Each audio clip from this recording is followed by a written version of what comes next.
सहेली।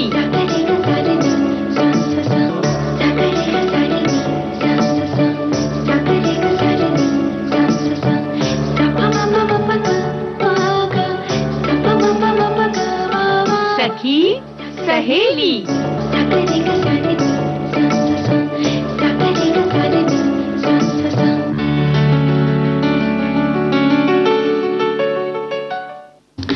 सभी सखियों सहेलियों को मंजू द्विवेदी और सोनाली पाठक का नमस्कार। क्या हाल चाल है? देखिए, हम किसी से जब बहुत दिनों के बाद मिलते हैं तो सबसे पहले यही पूछते हैं कि क्या हालचाल है, क्या हो रहा है आजकल, क्या चल रहा है आजकल। और ये हालचाल पूछना बहुत ही ज्यादा जरूरी है, बहुत जरूरी बात है। और आजकल ऐसे हो रहा है मंजू जी, हाँ? ये बात जो है ना, ये वाक्य ना पीछे भी छूटता जा रहा है। अच्छा। कि लोग मोबाइल में इतने व्यस्त हो गए, इतने झुके रहते हैं कि वे हालचाल पूछना भी भूल रहे हैं। हाँ, बहुत गलत बात है ना ये। तो हालचाल पूछते रहना चाहिए, फिर आपस में हो या फिर बुजुर्गों का हो। हाँ बिल्कुल। सभी का हालचाल पूछ लेने से क्या होता है कि सामने वाले के मन में भी एक बात आ जाती कि हाँ, मेरी परवाह करने वाला कोई है। और जब ये बात बुजुर्गों के संदर्भ में आती है तो ये और भी ज्यादा महत्वपूर्ण हो जाती है कि आप उनके बारे में जानते रहिए, उनके हालचाल के बारे में जानते रहिए, और अगर उन्हें कोई समस्या है तो बड़े प्यार से उसे सुलझाइए, क्योंकि आखिर वे हमारे घर के बुजुर्ग हैं, यानी हमारे घर की नींव हैं। और अगर हम उनकी चिंता नहीं करेंगे, उनकी परवाह नहीं करेंगे, उनकी कद्र नहीं करेंगे या उन्हें सम्मान नहीं देंगे तो ये बहुत गलत बात होगी। और ऐसा है ना, हर किसी को इस अवस्था से गुजरना है। बिल्कुल। अगर हम बुजुर्गों की परवाह करेंगे, हमारी आने वाली जो पीढ़ी है वो देख के वो भी बुजुर्गों की परवाह करना सीखेंगे। हाँ। अगर हम उनके साथ में बुरा व्यवहार करते हैं तो यही हमारे साथ भी हो सकता है। आज सीढ़ी के जिस पायदान पर बुजुर्ग खड़े हैं, कल हम भी उसी पायदान पर खड़े होंगे। तो इस बात का हमें ज्ञान होना चाहिए। इसीलिए आज हमने विषय चुना है कि बढ़ती उम्र और बुजुर्गों का हठीलापन। तो ये हठ वाली जो बात है, तो ऐसा नहीं कि सभी में होती है, लेकिन कई कारण होते हैं इसके पीछे, जिसके पीछे वो हठीले हो जाते हैं। शारीरिक अवस्था भी होती है और बाहर के भी बहुत सारे कारण होते हैं। आसपास का वातावरण हो सकता है, आसपास के लोग हो सकते हैं, परिस्थितियां हो सकती, कोई भी कारण हो सकता है। तो उन कारणों का आज हम विश्लेषण करेंगे। इसके अलावा कथा सुधा, जिसका सारे श्रोतागण, सारी सखियां इंतजार कर रहे हैं, 73 भाग 1, इसे हम सुनेंगे। और व्यंजन, हाँ ये तो एक बहुत ही एक मुख्य हमारा जो कहते हैं सेक्शन हो सकता है या होता है बहुत सारे लोगों के लिए, क्योंकि खाना पीना सभी को पसंद होता है। तो आज कौन से व्यंजन हम खिलाएंगे? पश्चिम बंगाल के व्यंजन में बसंती पुलाव और संदेश, ये इसे सौंदेश भी कहते हैं।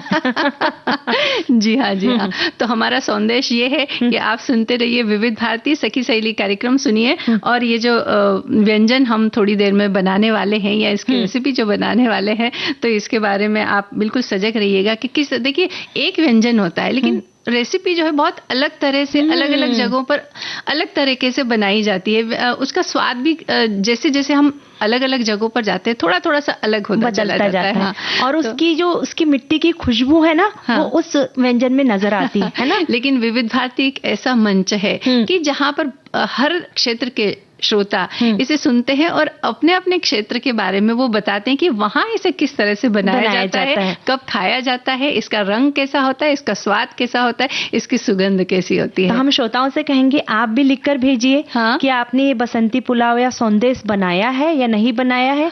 और अगर नहीं बनाया तो बनाने वाले हैं क्या, या फिर जिनके घर में बनता है तो वो लिखकर भेजिए। साथ ही बुजुर्गों वाली जो बात कही हमने, तो आपके घर में बुजुर्ग है क्या और किस तरह से उनका हट होता है, कभी बाल हट की तरह भी होता है उनका हट, तो आप उनका हट पूरा करते हैं या नहीं, इस तरह से कमेंट्स हमें जरूर लिखकर भेजिए। आपके कमेंट्स का हमें इंतजार है। बिल्कुल। फिलहाल हम एक गीत का इंतजार कर रहे हैं।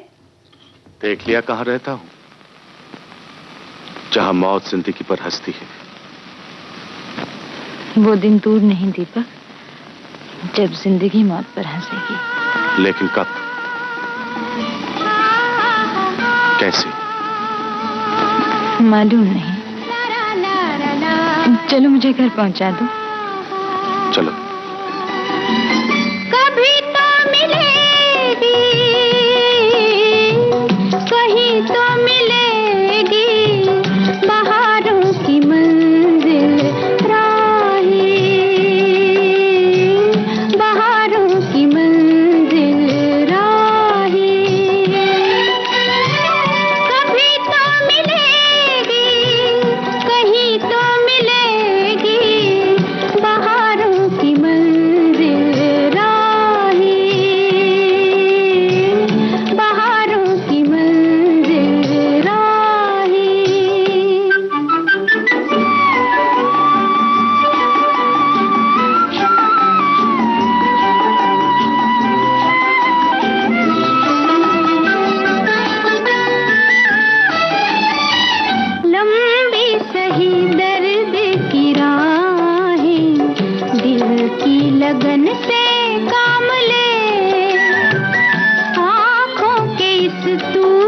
को पी जा, आहू के बादल थाम ले।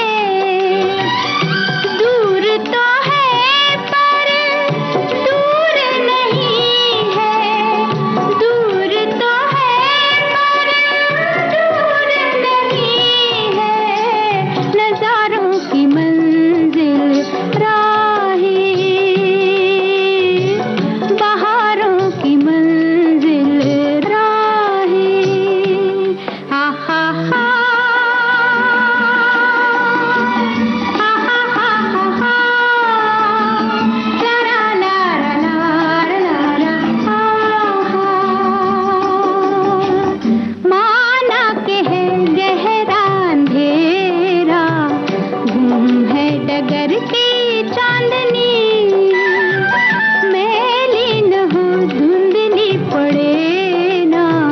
देख नजर की चांदनी। डाले हुए हैं रात की चादर, डाले हुए हैं रात की चादर। सितारों की मंजिल राही,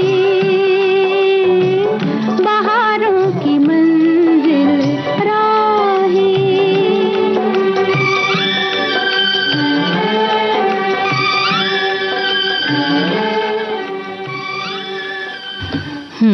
सोनाली, गाना हमने सुन लिया और अब कथा सुधा का वक्त हो गया है। तो आज की जो कहानी है तेतर, इसका पहला भाग हम सुनेंगे। इसके बारे में बहुत सारे श्रोताओं ने कुछ बातें लिखी है कि ये जो शब्द है तेतर, इसका अर्थ क्या होता है, इसके बारे में लिखा है। एक हमारे साथी ने लिखा है कि तेतर महान कथाकार मुंशी प्रेमचंद द्वारा लिखी गई एक प्रसिद्ध मार्मिक कहानी है, जो 3 पुत्रों के पश्चात पैदा होने वाली कन्या और उससे जुड़े समाज के अंधविश्वासों पर आधारित है। और कहानी का परिचय और मुख्य बिंदु कथानक, तीनों बेटों के बाद घर में बेटी यानी कि तेतर का जन्म होता है। तो उसके बारे में जो बातें हैं, बहुत मान्यताएं हैं, उसके बारे में ये कहानी है। हमारे श्रोताओं ने ये जानकारी हमें लिख करके भेजी है। सुन ले, अपन सुनते हैं।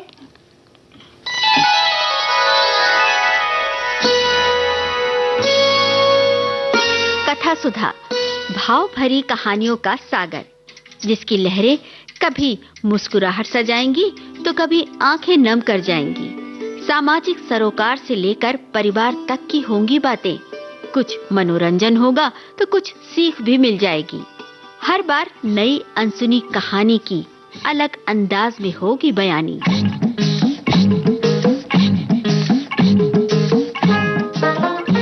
कहानी की मौलिकता बनाए रखते हुए श्रोताओं के लिए कार्यक्रम रोचक और सुगम हो, इसलिए कहानी में थोड़े बहुत बदलाव किए गए हैं।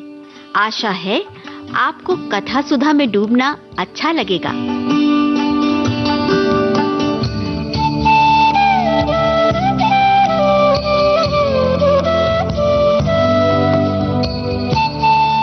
कथा सुधा में आइए आज सुनते हैं मुंशी प्रेमचंद की लिखी कहानी तेतर।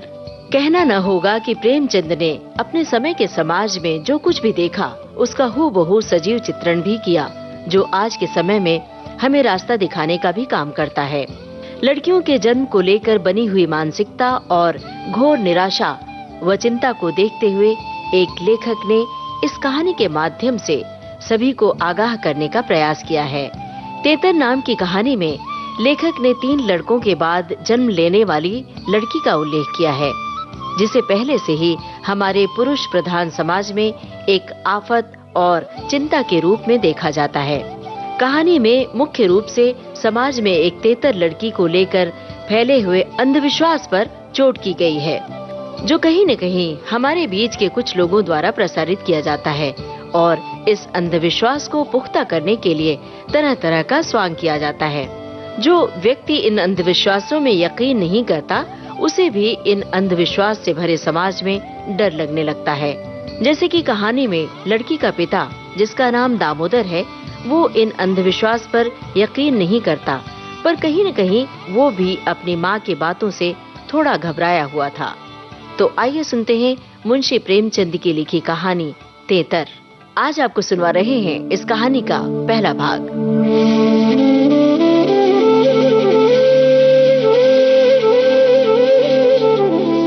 आखिर वही हुआ जिसकी आशंका थी, जिसकी चिंता में घर के सभी लोग, विशेषतः प्रसूता पड़ी हुई थी।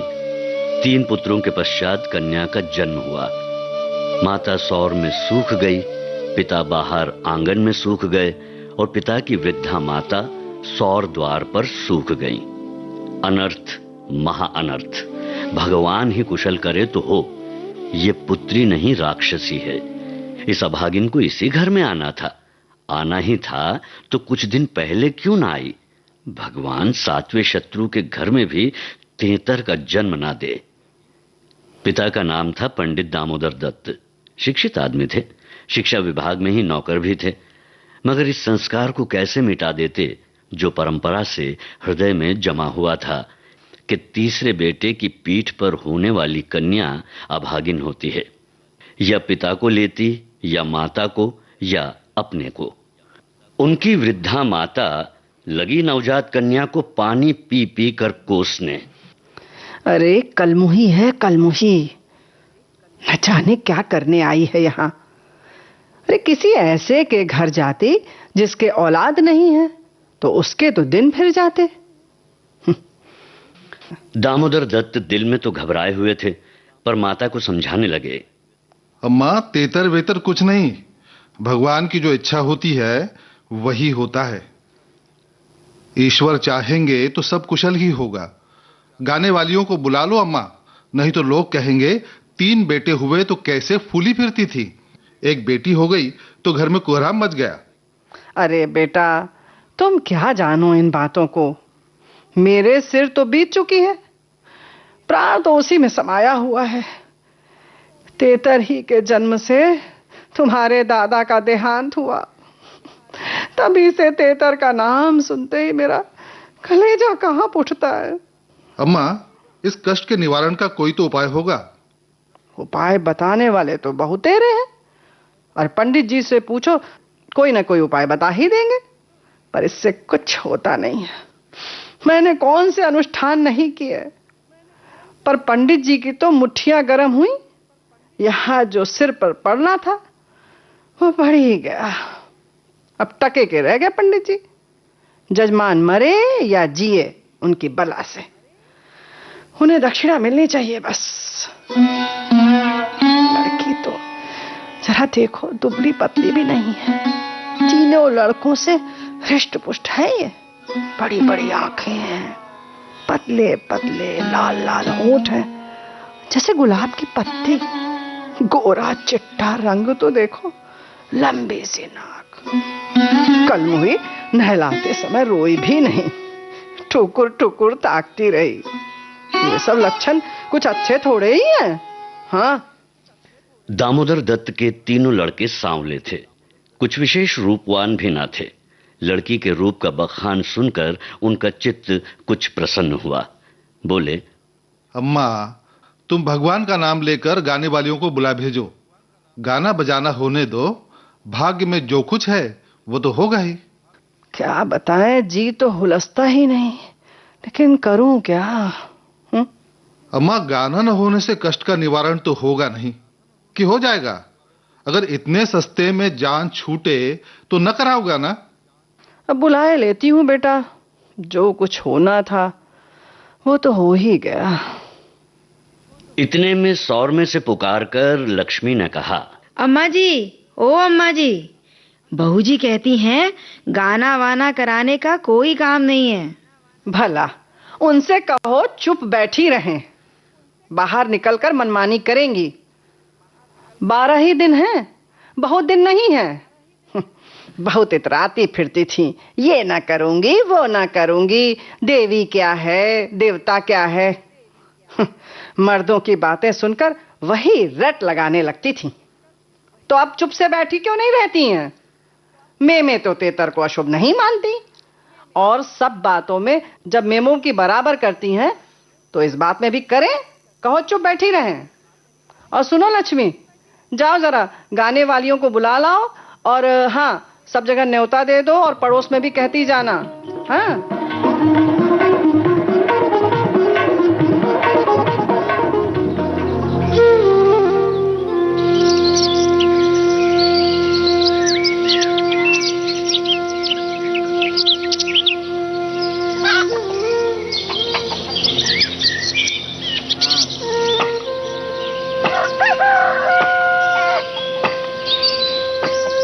सवेरा होते ही लड़का सोकर उठा और आंखें मलता हुआ जाकर दादी से पूछने लगा, बड़ी अम्मा, कल अम्मा को क्या हुआ, बताइए ना। अरे लड़की तो हुई है बेटा। क्या? ओहो हो, पैजनिया पहनकर छुन छुन चलेगी। जरा मुझे दिखा दो दादी जी, थोड़ा दिखा दो ना। अरे तो क्या सौर में जाएगा है? पागल हो गया क्या? चल बाहर चल, लड़के नहीं जाते अंदर। लड़के की उत्सुकता न मानी, सौर के द्वार पर जाकर खड़ा हो गया और बोला, अम्मा, जरा बच्ची को मुझे दिखा दो, एक बार दिखा दो अम्मा। कहाँ जाते हो? बच्ची भी सोई है, चलो बाद में आना। बच्ची को मुझे दिखा दो, जरा दिखा दो, गोद में लेकर देखूंगा।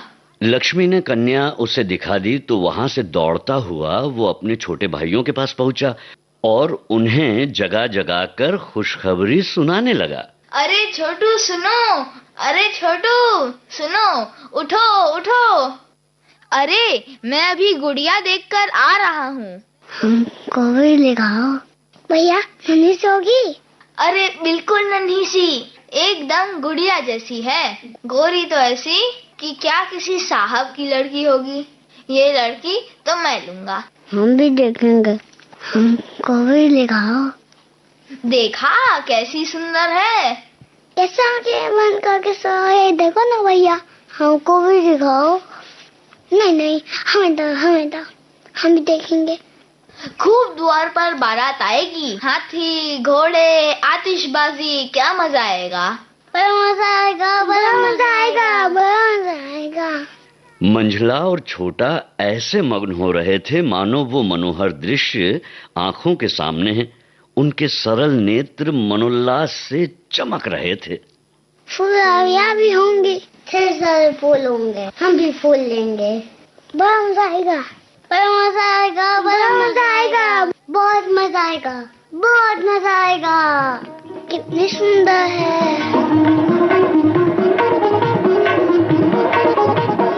छठी भी हुई, बरही भी हुई, गाना बजाना, खाना खिलाना, देना दिलाना सब कुछ हुआ, पर रस्म पूरी करने के लिए दिल से नहीं, खुशी से नहीं। लड़की दिन दिन दुर्बल और अस्वस्थ होती जाती थी। माँ उसे दोनों वक्त अफीम खिला देती और बालिका दिन और रात नशे में बेहोश पड़ी रहती। जरा भी नशा उतरता तो भूख से विकल होकर रोने लगती।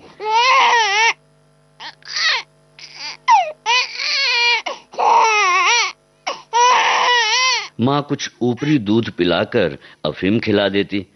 आश्चर्य की बात ये थी कि अब की उसकी छाती में दूध ही नहीं उतरा। यूं भी उसे देर से उतरता था, पर लड़कों की बेर उसे नाना प्रकार की दूधवर्धक औषधियां खिलाई जाती। बार बार शिशु को छाती से लगाया जाता, यहाँ तक कि दूध उतर ही आता था। पर अब की ये आयोजनाएं न की गईं।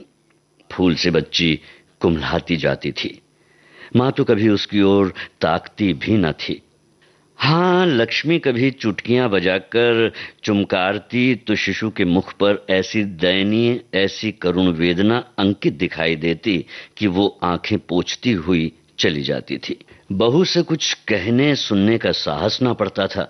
बड़ा बेटा सिद्धू बच्चे को बाहर ले जाकर खिलाने के लिए बार बार जिद करता तो माँ उसे झिड़क देती।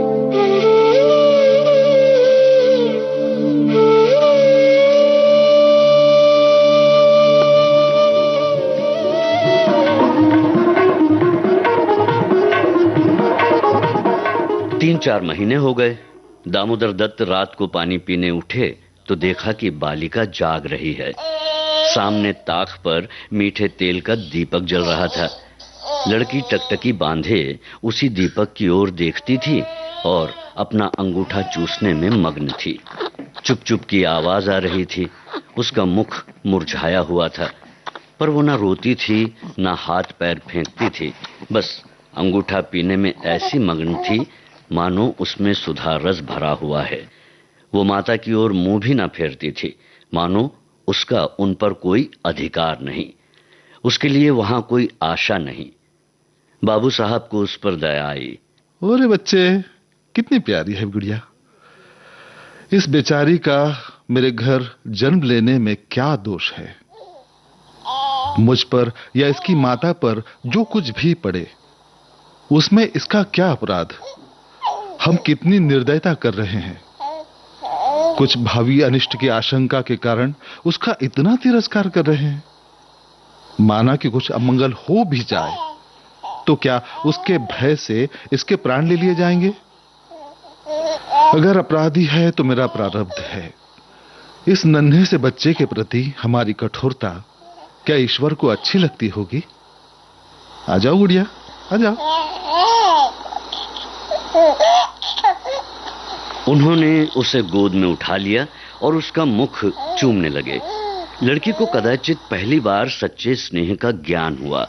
वो हाथ पैर उछालकर गुंगू करने लगी और दीपक की ओर हाथ फैलाने लगी। उसे जीवन ज्योति सी मिल गई।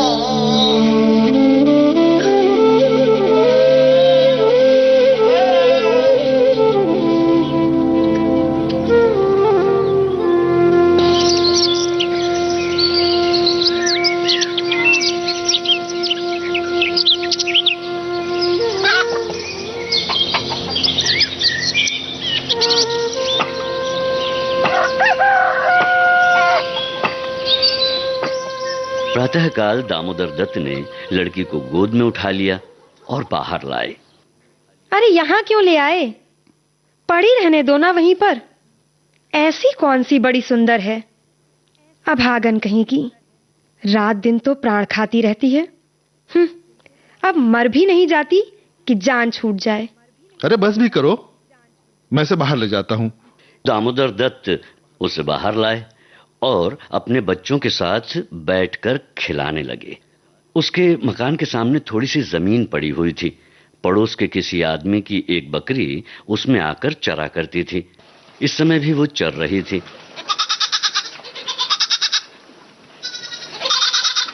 बाबू साहब ने बड़े लड़के से कहा, सिद्धू, सिद्धू, जरा उस बकरी को पकड़ो, पकड़ो पकड़ो पकड़ो। ला ला ला ला ला, लाओ, तेरी बहन को दूध पिलाएंगे, शायद भूखी है बेचारी। देखो, तुम्हारी नन्ही सी बहन है ना, इसे रोज हवा में खिलाया करो। सिद्धू को दिल लगी हाथ आई। उसका छोटा भाई भी दौड़ा। दोनों ने घेर कर बकरी को पकड़ा और उसका कान पकड़े हुए सामने लाए। पिता ने शिशु का मुंह बकरी के थन में लगा दिया। लड़की चुबलाने लगी और एक क्षण में दूध की धार उसके मुंह में जाने लगी, मानो टिमटिमाते दीपक में तेल पड़ जाए। लड़की का मुंह खिल उठा। आज शायद पहली बार उसकी क्षुधा तृप्त हुई थी। वो पिता की गोद में हुमक हुमक कर खेलने लगी। लड़कों ने भी उसे खूब नचाया कुदाया।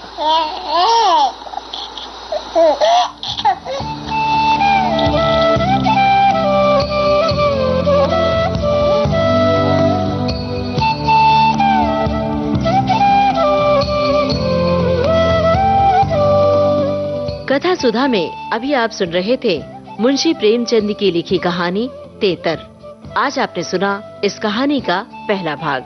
पिता का प्यार, भाइयों का दुलार मिलने से नन्ही बच्ची दिन ब दिन निखरती जा रही है। आगे क्या होता है इसके लिए सुनिए इस कहानी का दूसरा भाग। इसका दूसरा भाग आपको सुनवाएंगे अगले हफ्ते। कहानी में भूमिका सहित पात्रों का परिचय इस प्रकार है।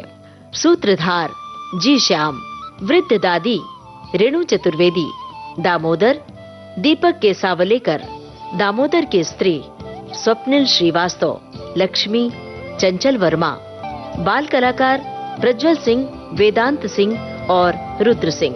प्रस्तुति अनुश्री पाठक, संकल्पना और निर्देशन रेणु चतुर्वेदी।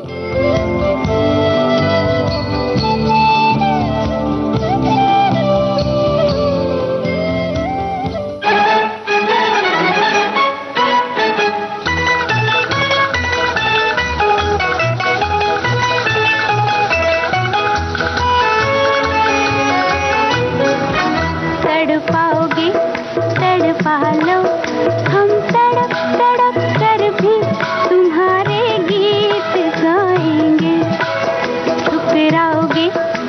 ठुकरा लो, हम ठोकर खाकर भी तुम्हारे दर पे आएंगे। तड़पाओगे तड़पा लो।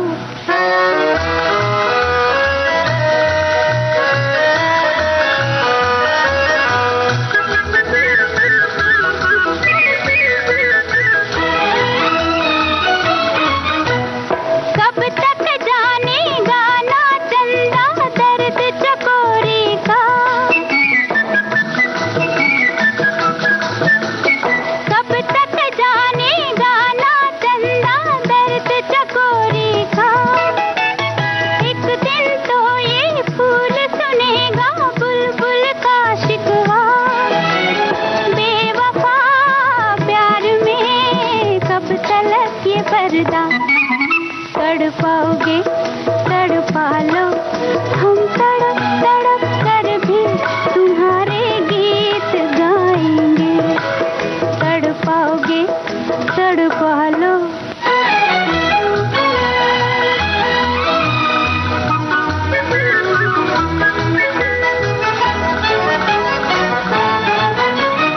जिनकी खातिर हम फिरते हैं दीवाने बनके। जिनकी खातिर हम फिरते हैं दीवाने बनके। वो हमसे जब मिलते हैं तो बेगाने बनके।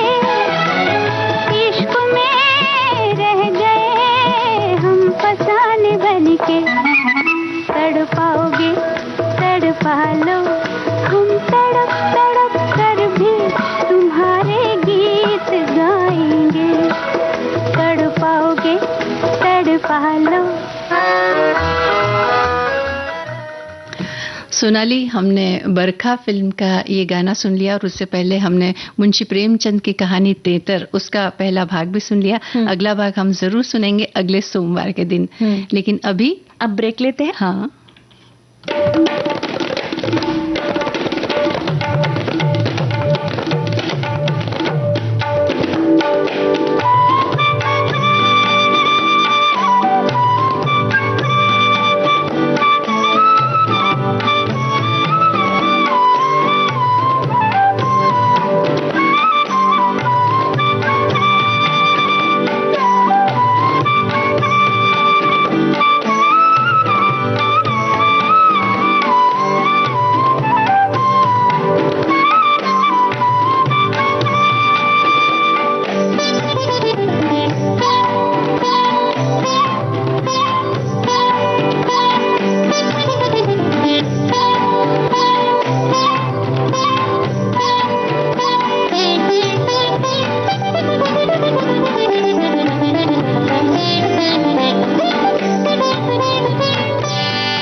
ब्रेक का समय पूरा हो चुका है और हम फिर से हाजिर हैं सखियों से बातचीत करने के लिए।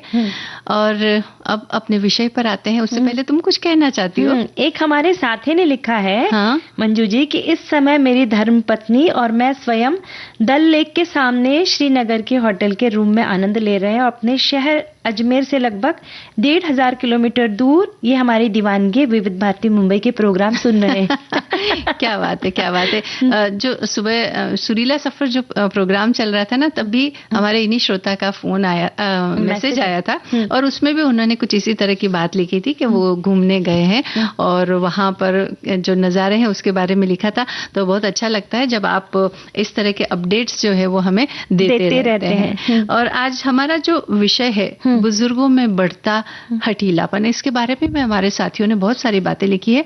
पहले कुछ बात हम अपनी यानी जो हम कहना चाहते हैं वो करते हैं कि कहा जाता है कि बचपन और बुढ़ापा जीवन के दो ऐसे पड़ाव होते हैं जहां व्यक्ति को सबसे अधिक स्नेह, धैर्य और अपनापन चाहिए होता है। फर्क केवल इतना ही होता है कि बचपन की जो जिद होती है वो मासूमियत भरी होती है, लेकिन बुढ़ापे की जो जिद होती है वो कई बार हठ का रूप ले लेती है। यानी बच्चों की जिद तो हमें समझ में आती है, हमें ऐसा लगता है कि हाँ बच्चे हैं जिद तो करेंगे, लेकिन वही जब बुजुर्ग व्यक्ति करते हैं तो हमें ऐसा लगता है कि नहीं इन्हें ये कैसे हट कर सकते हैं, ये क्यों ऐसा कर रहे हैं, है ना। वैसे मंजू जी, आज के समय में ये शिकायत अक्सर सुनने को मिलती है कि हमारे पिताजी या माताजी बहुत जिद्दी हो गए हैं। लेकिन यदि इस व्यवहार के पीछे के कारणों को अगर समझा जाए तो पता चलता है कि उनका हठ केवल स्वभाव नहीं बल्कि परिस्थितियां, अकेलापन और भावनात्मक असुरक्षा का ये परिणाम हो सकता है। तो हमें इन कारणों को जानने के बारे में सोचना चाहिए या जानना चाहिए। तो हठीलापन वो स्थिति होती है जब व्यक्ति अपनी बात, अपनी आदत या अपने निर्णय पर अड़ जाता है और दूसरे के विचारों को स्वीकार करने में उसे कठिनाई महसूस होती है। बुजुर्गों में ये जो व्यवहार ये अक्सर उम्र, अनुभव, स्वास्थ्य और बदलते सामाजिक परिवेश के कारण दिखाई देते हैं। यानी कारण कोई भी हो सकता है, हमें समझ कारण होते हैं। हाँ, हमें समझना पड़ेगा।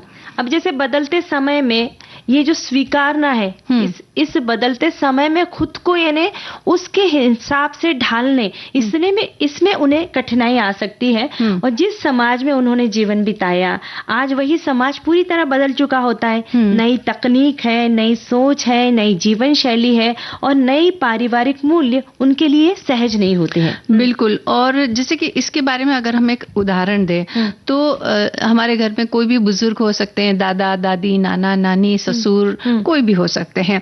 तो वो ये चाहते हैं कि पूरा परिवार जो है वो रोज एक साथ बैठ करके भोजन करे। लेकिन होता क्या है कि आजकल जिस तरह से नौकरी लोग कर रहे हैं और उनका समय बहुत ज्यादा होता है, नौकरी का, पढ़ाई है या अलग अलग समय के कारण ऐसा संभव नहीं हो पाता है। तो उन्हें ऐसा लगता है कि परिवार टूट रहा है, जबकि अगर वास्तविकता की तरफ अगर हम नजर डालें तो यही कहा जा सकता है कि दिनचर्या सबकी अलग अलग है। तो परिस्थितियां कुछ बदल गई हैं, लेकिन कुछ लोगों को इन परिस्थितियों से सामंजस्य बिठाने में थोड़ी तकलीफ हो सकती है। तो ये भी एक कारण हो सकता है उनके हठीलेपन का। पर हम उसमें बीच का एक रास्ता चुन सकते हैं कि भाई ठीक है, दादाजी का मन है, उनकी इच्छा है, तो हम हफ्ते में 1 बार या 2 बार तो हम कर ही सकते हैं। हाँ, जब संभव हो कर ही सकते हैं। जी हाँ। तो होता यूं है कि लोग खाना खाने बैठे हैं, उस वक्त भी उनका ध्यान नहीं होता है कि खाने में नमक ज्यादा है या कुछ कम है या कुछ है, वो तो उस मोबाइल देखते हुए खाते हैं। हाँ, और या तो टीवी देखते हुए या मोबाइल देखते हुए, जबकि पहले के समय में ऐसा नहीं होता था। पूरा परिवार साथ में बैठ करके एक दूसरे से बातचीत करते हुए भोजन करते थे, तो उसमें सुख दुख का बंटवारा भी हो जाता था। सब अपने मन की बात कहते थे, दिन भर क्या हुआ उसके बारे में एक विश्लेषण होता था। तो वो एक बहुत ही अच्छा एक तरीका था जो अभी भी होना चाहिए। लेकिन जब नहीं होता है तो कई बार बुजुर्ग लोगों को ये बात ठीक नहीं लगती है, तकलीफदायक हो जाती है। बिल्कुल। और एक बात है मंजू जी कि आजकल ना सम्मान थोड़ा सा कम देने लगे हैं लोग। कि पुराने जमाने में हमारे जो दादाजी हुआ करते थे, वे अपने पिताजी को या उनके दादाजी को बहुत सम्मान देते थे, उन्हें महत्व देते थे।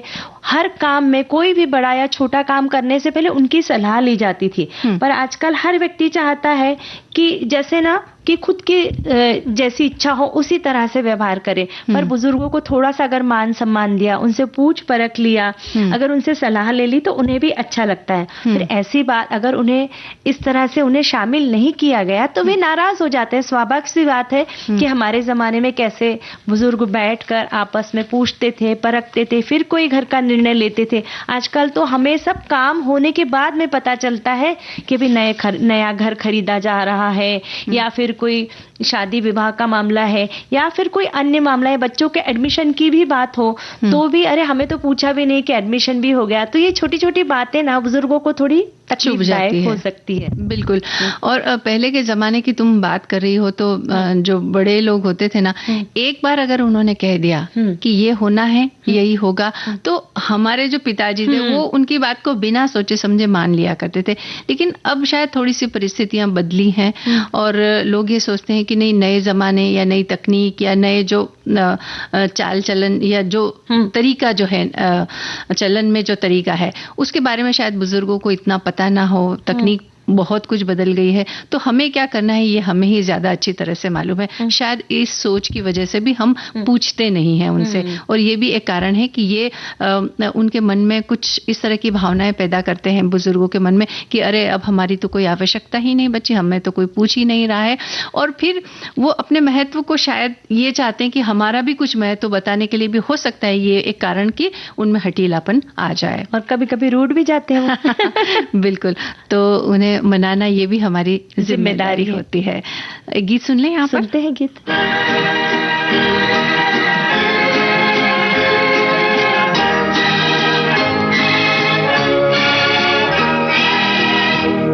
तेरी आँखों के सिवा दुनिया में रखा क्या है, तेरी आँखों के सिवा दुनिया में रखा क्या है।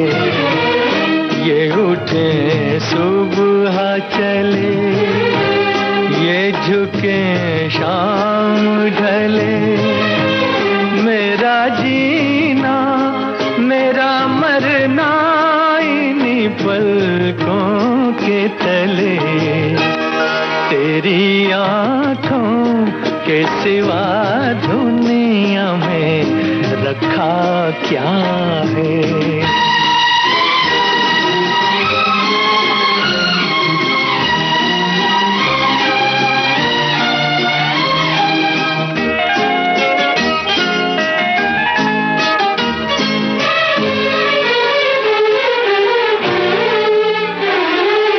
पलकों की गलियों में चेहरे बहारों के हंसते हुए हैं, मेरे ख्वाबों के क्या क्या नगर इनमें बसते हुए। पलकों की गलियों में चेहरे बहारों के हंसते हुए, ये उठे सुबह चले, ये झुके शाम ढले, मेरा जीना मेरा मरना इन्हीं पलकों के तले, तेरी आँखों के सिवा दुनिया में रखा क्या है।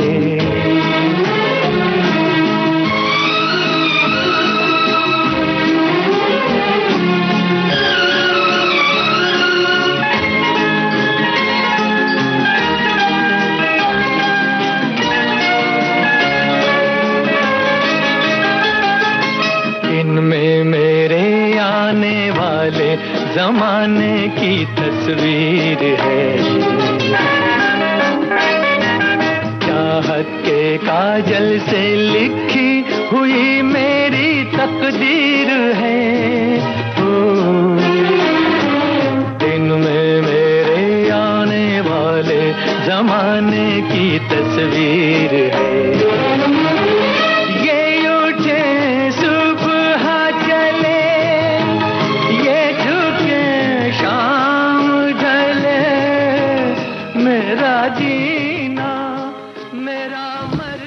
मंजू जी, हमारे एक सखी ने लिखा है, मैं इस समय बेटी के घर बर्लिन से सखी सहेली कार्यक्रम सुन रही हूँ। इस समय यहाँ 12:05 हुए हैं, इंडियन टाइम से 3.5 घंटे पीछे हैं। कितना अच्छा लगता है ना। हाँ, समय कोई भी हो, लेकिन अगर आप विविध भारती सुन रहे हैं, उसका आनंद ले रहे हैं, तो ये हमारे लिए भी आनंद की बात है। चलिए, हमारा जो विषय है उस पर हमारे श्रोताओं ने भी बहुत सारी बातें लिखी। एक साथी हमारे लिख रहे हैं कि आज के मोबाइल और डिजिटल युग में सबसे बड़ा बुरा हाल जो है वो उम्र दराज और बुजुर्गों का है, जो कभी समाज के ऊपरी पायदान पर होते थे, उसे आज समाज कोई पूछता भी नहीं है, जबकि सबसे ज्यादा जीवन का अनुभव उनके पास होता है और उनसे हम बहुत कुछ सीख सकते हैं। पहले समाज और परिवार के सभी बड़े काम जिन वडीलों को पूछे, वडील यानी बड़े लोगों से पूछे बिना नहीं होता था, आज उनको पूछा नहीं जाता है। तो ये गलत है। अगर आप किसी भी घर में ऐसा होता है तो ये नहीं होना चाहिए। एक साथी लिखते हैं मंजू जी कि मैं भी 75 साल का बुजुर्ग व्यक्ति हूँ, मुझ में कोई हठीलापन नहीं है। हाँ। घर के सभी सदस्य मेरा बहुत ख्याल रखते हैं और मैं उन सभी की खबर ख्याल रखता हूँ। सुबह विविध भारती पर जागो, सुबह हो गई, सुनते हुए व्यायाम प्राणायाम कर लेता हूँ, शाम को इवनिंग वॉक करने चला जाता हूँ। इन सभी के अलावा विविध भारती फेसबुक पेज से कई श्रोता मित्र उनसे जुड़ा हुआ हूँ मैं, और उनके लिए विविध भारती के लिए यही कहता हूँ कि तेरे पास आकर मेरा वक्त गुजर जाता है, 2 घड़ी के लिए नहीं, जिंदगी की हर घड़ी के लिए गम जाने किधर चला जाता है पता ही नहीं चलता। क्या बात है। जिंदगी के प्रति हमारा जो नजरिया होता है ना, वो बहुत महत्वपूर्ण होता है, सकारात्मक होना चाहिए। बिल्कुल। शारीरिक अवस्था चाहे कुछ भी हो, चाहे हम जवान हो या ढलती उम्र हो या बुढ़ापा हो, लेकिन जब हमारा नजरिया सही होता है तो जो शारीरिक परिस्थितियां हैं उनमें भी कुछ तो बदलाव आ ही जाता है। यानी और है ना, छोड़ देने की आदत कि ठीक है उनके हिसाब से चलो, या फिर है ना कि हर चीज को दिल से लगाने की जरूरत नहीं है। हमें भी ये सोचना चाहिए कि अगर हमारी उम्र इतनी बड़ी है तो परिस्थितियों में बदलाव आना स्वाभाविक बात है। उन परिस्थितियों से अगर थोड़ा सा सामंजस्य बनाने की कोशिश की जाए, अपने नजरिए को थोड़ा बदल दिया जाए कि हाँ ये बदलाव तो होगा ही, हमारे जमाने में ऐसा होता था लेकिन इस जमाने में ऐसा हो रहा है, तो हमें भी इस समय के अनुसार चलना है। ये अगर सोच थोड़ी सी कर ली जाए तो भी बहुत सारी परेशानियों से हम बचे रह सकते हैं। एक हमारे साथी लिखते हैं कि बढ़ती उम्र और बुजुर्गों का हठीलापन। भाई बढ़ती हुई उम्र एक तो वैसे ही खतरे की घंटी है, ऊपर से उनका हठीलापन, यह तो ऐसे ही हुआ जैसे सोने पे सुहागा नहीं। ये हमारा सोचना ऐसा है कि ऐसी बात नहीं है, सोने पे सुहागा वाली बात नहीं है ये। तो इन्होंने ऐसा कहा है कि हठीले लोगों से लगता है कि आप सभी का पाला पड़ा नहीं है, और इस तरह की बात लिखिए। हमारा इनसे ये कहना है कि बुजुर्गों के बारे में आप इस तरह से ये लिखना थोड़ा ठीक नहीं है। उन्हें थोड़ा आदर भाव से सिर्फ सम्मान, उनकी समस्या, बिल्कुल उनकी जो समस्या है उसकी तरफ हमारी नजर होनी चाहिए और उसे कैसे दूर किया जा सकता है, और उनकी समस्या को समझने का प्रयास हमें जरूर करना चाहिए। कि जैसे कई बार होता है कि उम्र के हिसाब से हमारे जो सिर के बहुत सारे अंग होते हैं वो थोड़े से मंद पड़ने लग जाते हैं, सोचने समझने की क्षमता धीरे धीरे कम होने भूलने लगते हैं। तो इस तरह के जो बदलाव आते हैं उससे भी ये समस्या होती है। हमें ऐसा लगता है कि हठीलापन है, जबकि ऐसा वो करते नहीं है, बल्कि ऐसा हो जाता है कि वो अपनी एक बात से चिपक जाते हैं। हमें ऐसा लगता है कि वो हठीलापन कर रहे हैं, तो हमें इन बातों को समझना होगा।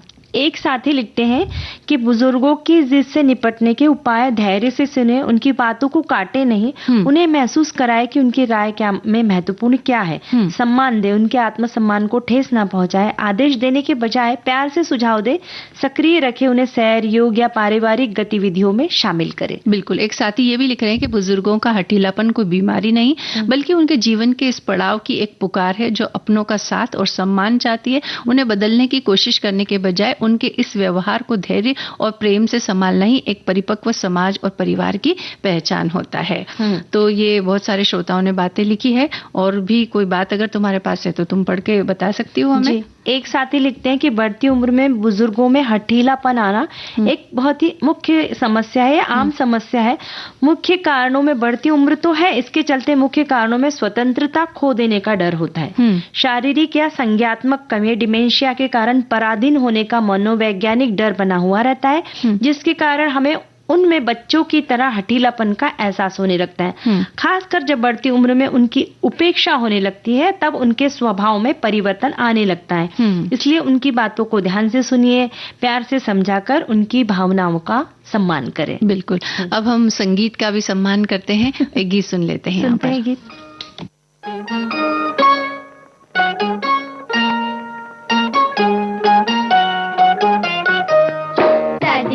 दादी अम्मा मान जाओ, दादी अम्मा मान जाओ, छोड़ो जी गुस्सा जरा हंस के दिखाओ, दादी अम्मा मान जाओ, दादी अम्मा मान जाओ, छोड़ो जी गुस्सा जरा हंस के दिखाओ, दादी अम्मा मान जाओ।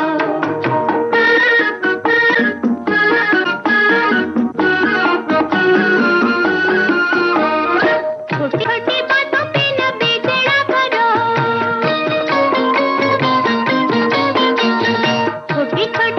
पे न बिगड़ा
भूल हुई माफ करो माँ, गले लग जाओ दिल साफ करो माँ, अच्छी सी कहानी कोई हमको सुनाओ, दादी अम्मा मान जाओ, दादी अम्मा मान जाओ, छोड़ो ये गुस्सा जरा हंस के दिखाओ, दादी अम्मा ये फिल्म अगर देखी हो ना तो इसमें जो ये गाना है ना दादी अम्मा मान जाओ, तो दादी के जो पोते होते हैं वो किस तरह से बड़े प्यार से दादी अम्मा को मनाते हैं, तो वो वाकई में देखने लायक है। और ऐसे ही अगर दादी को या दादा को मनाया जाए तो दादी या दादा रूठेंगे नहीं, बिल्कुल से मान जाएंगे। बिल्कुल बिल्कुल, ऐसा ही प्यार और ऐसा ही सम्मान उनके प्रति होना बहुत आवश्यक है। अब कुछ खाने पीने की बातें हो जाए। हाँ आज हम पश्चिम बंगाल की ओर जाने वाले हैं। हाँ, जो बसंती चावल और सौंदेश की हम बात कर रहे हैं। एक साथी हमारे लिख रहे हैं कि बसंती चावल पंजाब के बहुत सारे प्रांत में बसंत पंचमी के दिन बनाया जाता है, जिसमें बासमती चावल को घी में पकाते हैं और उसमें केसर, ड्राई फ्रूट और चीनी का सिरप मिलाकर बनाते हैं। और मैंने अपने पड़ोसी के घर ये खाया है और बहुत ही अच्छा लगता है। और इसी के साथ एक साथी ये भी लिख रहे हैं कि सौंदेश तो खाने के लिए मिठाई की दुकानों से मिल जाता है, बंगाली सहेली के घर पर बहुत सारे हमने बंगाली व्यंजन खाए हैं। एक ने सौंदेश की रेसिपी लिखकर भेजी है हमारे एक साथी ने। इसकी सामग्री और तैयारी, तो दूध 1 लीटर फुल क्रीम दूध लेना है, चीनी 3 से 4 बड़े चम्मच लेना है, इलायची पाउडर छोटा आधा चम्मच और नींबू का रस या सिरका 2 बड़े चम्मच दूध को फाड़ने के लिए। बिल्कुल। बनाने के लिए छेना बनाए, दूध को उबाले, फिर गैस बंद कर दे और नींबू के रस या सिरके में थोड़ा सा पानी मिलाकर धीरे धीरे दूध में डाले ताकि वे आराम से फट जाए। अब पानी निकाल ले। अब फटे हुए दूध को सूती कपड़े में छान ले और साफ पानी से धोकर अतिरिक्त पानी निकालकर उसे निचोड़ ले। अब उसको अच्छे से मैश करना है, उसको मसलना है। छेने को प्लेट में निकालकर हथेलियों से 7 से 8 मिनट तक चिकना होने तक मस ले। अब इसको पकाना है। इसमें अब पकाने के लिए इसमें पीसी चीनी डालना है मसलने के बाद में और इलायची पाउडर मिलाए और मिश्रण को पैन में धीमी आंच तक 3 से 4 मिनट तक नरम होने तक पकाए और ठंडा करें और इसे आकार देना है। हाथों में घी लगाकर मिश्रण की छोटी छोटी लोइयां बनाए और मनचाहा आकार देकर पिस्ता से या फिर काजू या फिर बादाम से सजा दे। बिल्कुल सही बात तुमने कही है कि किस तरह से सजाया जाए। लेकिन सोनाली, एक बात मैं कहना चाहती हूँ कि पहले के जमाने में चाहे कोई त्योहार आए या कोई पर्व हो, कोई उत्सव हो, तो घर में ही सारी मिठाइयाँ बनाई जाती थी। हाँ, और वो बड़ी स्वादिष्ट भी लगती थी और कई कई दिनों तक हम उसे खाते थे। स्वाद मुंह से जाता ही नहीं था। लेकिन आजकल हम क्या करते हैं कि बनाने का समय ही नहीं है, तो बस बाजार से ले आओ और खा लो और फ्रिज में रख दो। हाँ, फ्रिज में रख दो। तो इसकी बजाय हम कभी कभी ये बनाने की अगर कोशिश करें तो बहुत अच्छी बात होगी, क्योंकि घर की बनी हुई जो मिठाइयाँ होती है उसका स्वाद एकदम अलग होता है और शुद्धता की भी तो बात है ना। हमें पता है कि हमने कौन कौन सी सामग्री इसके अंदर मिलाई है, किस तरह से बनाया है। और अगर घर में बनता रहेगा तो ये जो रेसिपी है ना, एक पीढ़ी से दूसरी पीढ़ी तक ट्रांसफर होती रहेगी। अन्यथा अगर आगे हम नहीं बनाएंगे तो आगे वाली पीढ़ी को तो पता ही नहीं चलेगा कि इन पर्वों पर, इन उत्सवों पर क्या बनता था हमारे घर में और कैसे बनाया जाता है। तो ये भी एक बात है ना। और जब हम घर में बनाते तो अच्छे हाइजीन का ध्यान रखते हैं। हाँ। साफ हाथ धोकर फिर हम ढक कर रखते हैं, उस पर कुछ कीड़ा ना लग जाए, इसलिए हम कितना ध्यान रखते हैं। बिल्कुल। तो ये और ध्यान रख के बनाना बहुत जरूरी है। हाँ, और पहले के जमाने में तो मैंने ये भी देखा है कि जब ये ऐसे पर्व उत्सव आते थे तो अपने घर में क्या बना है, एक प्लेट भर के हम अपने पड़ोसियों के और रिश्तेदारों के घर भी देने के लिए जाते थे और वहां से भी प्लेट भर के आता था। तो हमें ये पता चलता था कि वहां क्या बनता है और उनकी उसी जो मिठाई है उसका स्वाद वहां का कैसा है। अगर हमें ऐसा लगता था कि नहीं, ये हमारे स्वाद से ज्यादा अच्छा है, तो हम कोशिश करते थे कि वैसा बनाया जाए। यानी संस्कृतियों का भी आदान प्रदान पहले हुआ करता था। तो इसलिए हम ये कहेंगे कि घर में इस तरह की रेसिपी बनाना चाहिए हमें। चलिए, बसंती पुलाव किस तरह से बनाया जाए, हमारे श्रोता ने ये बात लिख करके भेजी है। तो बसंती पुलाव एक पीले सुनहरे रंग का सुगंधित मीठा सा चावल का व्यंजन है। बसंती नाम इसके सुंदर पीले रंग से जुड़ा है। इसे विशेष अवसरों, पूजा और पारिवारिक समारोहों में बनाया जाता है। मुख्य विशेषताएं उन्होंने लिखी कि आमतौर पर सुगंधित चावल का इस्तेमाल किया जाता है। घी, हल्दी या केसर से इसका आकर्षक रंग और खुशबू आती है। इसमें किशमिश और काजू जैसे मेवे डाले जा सकते हैं इलायची, दालचीनी, तेजपत्ता आदि मसाले इसकी सुगंध बढ़ाते हैं और बंगाली भोजन में इसे अक्सर आलू की या दम या अन्य सब्जियों के साथ परोसा जाता है। और बसंती पुलाव की खासियत यह है कि इसमें मीठे और मसालेदार स्वाद का एक सुंदर संतुलन मिलता है। ये बात इन्होंने लिख करके भेजी है। और अगर इसकी रेसिपी भी हमारे साथियों ने लिख करके भेजी है तो वो भी हमें बताना चाहिए। कितना उसमें, यानी 2 कटोरी चावल है तो उसमें कितना तेल लेना है, फिर कौन से खड़े मसाले का इस्तेमाल किया जाता है, पानी कितना डालना है, इस तरह से भी अगर लिख के भेजे ना तो अन्य श्रोता जो घर में सुन रहे हैं उन्हें भी और भी सहूलियत होगी बनाने में। बिल्कुल। और यहाँ एक बात और मैं कहना चाहती हूँ कि जैसे हमारे इन व्यंजनों की इन्होंने बात की कि इसमें गरम मसाले भी मिलाए जाते हैं और मीठा भी स्वाद आता है।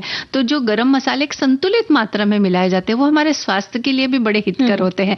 तो पहले के जमाने के जो भी मीठे व्यंजन, चाहे कोई भी और व्यंजन हो, तो उनमें स्वाद के साथ सेहत का भी पूरा खजाना छिपा हुआ था। तो ये इसलिए भी मैं ये कहना चाहती हूँ कि घर में बनाएंगे तो हम इन बातों का भी ख्याल रखेंगे। और है ना, घर में मंजू जी जो बनाए जाते हैं ना मौसम के हिसाब से बनाए जाते हैं कि जैसे सर्दियों में गोंद के लड्डू सबके घर में बनते थे उस जमाने में। फिर अभी बारिश का मौसम आएगा तो अभी मकई आ रही तो मकई के व्यंजन बनते ही थे क्योंकि हम साल भर उस वक्त सब चीजें नहीं मिलती थी। बिल्कुल। तो इन बातों का ख्याल रखते हुए हम आगे बढ़ते हैं। चलो एक गीत सुनते हैं।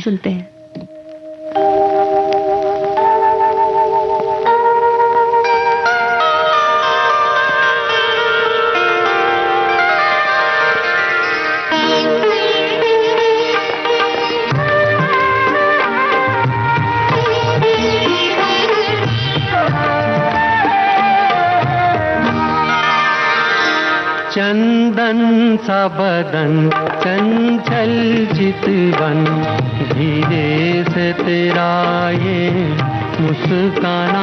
चंदन सा बदन चंचल चितवन, धीरे से तेरा ये मुस्काना। मुझे दोष न देना जगवालो, मुझे दोष न देना जगवालो, हो जाऊं अगर मैं दीवाना। चंदन सा बदन चंचल चितवन।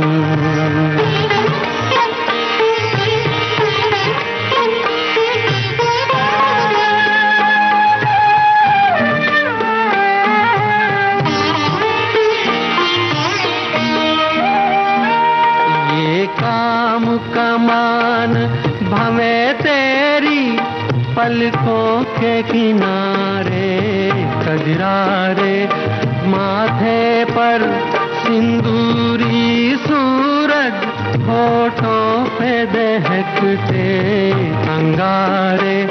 साया भी जो तेरा पड़ जाए, साया भी जो तेरा पड़ जाए, आबाद हो दिल का वीराना।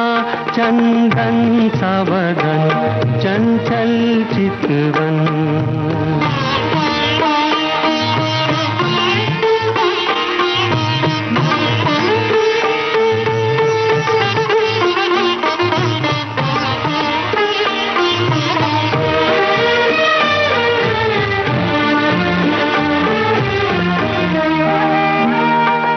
भी सुंदर मन भी सुंदर, तू सुंदरता की मूरत है। किसी और को शायद कम होगी, मुझे तेरी बहुत जरूरत है। पहले भी बहुत मैं तरसा हूँ, पहले भी बहुत मैं तरसा हूँ, तू और न मुझको तरसाना। चंदन सा बदन चंचल। सोनाली, इस गाने में जो एक शब्द है ना, धीरे से तेरा ये मुस्काना, बड़ा प्यारा लगता है। घर में भी जब कोई अच्छी सी कोई मिठाई मम्मी, दादी, नानी के हाथ से बनती है और वो हमें पसंद हो तो धीरे से एक मुस्कुराहट हमारे भी चेहरे पर आती है ना। और वो खुशबू है ना, वो खुशबू से ही हमारे चेहरे पर मुस्कुराहट आ जाती है। यानी खाने के पहले, चखने के पहले ही उस खुशबू से जो घर में इतनी खूबसूरत महक आ जाती है ना कि हमें ऐसा लगता है अरे वाह, आज तो कुछ अच्छा खाने को मिलेगा। मिलेगा हमें। बिल्कुल। और एक हमारी सखी ने भी लिखा है कि हम जो संदेश है वो हम गुड़ का हमारी सहेली बनाती है। अच्छा। तो आजकल जो हेल्दी ऑप्शन लोग चुन रहे हैं कि शक्कर के बजाय गुड़ का इस्तेमाल कर रहे हैं, तो वो भी बहुत अच्छी बात है। उसमें स्वाद भी बहुत अच्छा होता है और सेहत का भी ध्यान रख सकते हैं। बिल्कुल। और कहते हैं कि रसोई घर तो एक प्रयोगशाला होती है, जितने प्रयोग करेंगे उतनी नई नई बातें हमें पता चलेगी। चलिए, अब एक बात हमें ये पता चल गई कि कार्यक्रम का समय पूरा हो चुका है, तो अब हमें सखियों सखाओं से आज्ञा लेनी होगी। तो आज्ञा दीजिए आप सभी को। मंजू द्विवेदी और सोनाली पाठक का नमस्कार।